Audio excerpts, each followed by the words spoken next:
চট্টগ্রামের নিজস্ব কৃষ্টি, কালচার এবং সংস্কৃতির বহিঃপ্রকাশ ঘটাতে সবার মতামতের ভিত্তিতে মেলার জন্য একটি স্থায়ী মাঠ খুঁজে বের করবেন বলে জানিয়েছেন বিভাগীয় কমিশনার ডক্টর মোহাম্মদ জিয়াউদ্দিন।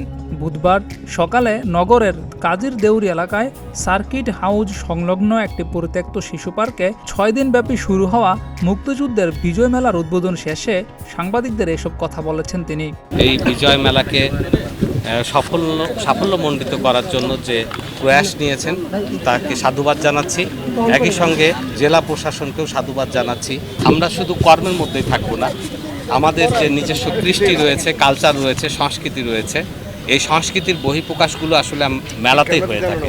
ফলে এমন একটি স্থান আমরা খুঁজে বের করব আপনাদের সকলের মতামত নিয়ে। এ সময় চট্টগ্রামের জেলা প্রশাসক ও বিজয় মেলা উদযাপন কমিটির আহ্বায়ক ফরিদা খানম চট্টগ্রাম কৃষ্টি কালচারে ভরপুর একটি জেলা উল্লেখ করে এখানে স্থায়ী মেলার মাঠ পরিকল্পনার কথা জানান। আপনারা বলেছেন, কিন্তু এটা আমরা আমাদের শুভবুদ্ধি থেকেই আমরা মেলাটা সরিয়েছি, কারণ আমরা মনে করেছি ওটা খেলার মাঠ হয়েই থাকবে।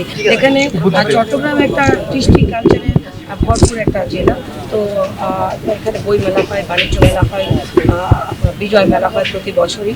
আমাদের সর্বোচ্চ চেষ্টা থাকবে, আমাদের কমিশনার নতুন আসছে। বিজয়ের 53 বছর পূর্তিতে চলো দুর্জয় প্রাণের আনন্দে প্রতিবাদ্য নিয়ে এ মেলার আয়োজন করেছে জেলা প্রশাসন।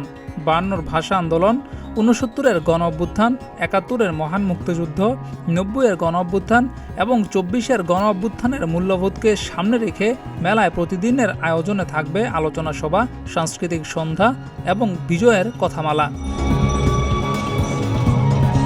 উল্লেখ্য, প্রথমে ক্রীড়া তারকাদের জন্মস্থান নগরের আউটার স্টেডিয়ামে বিজয় মেলা করতে গিয়ে তোপের মুখে পড়ে স্থান পরিবর্তন করে জেলা প্রশাসন।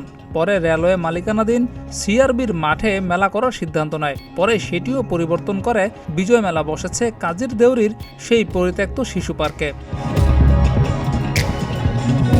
জিয়াউর রহমান, প্রতিদিনের বাংলাদেশ।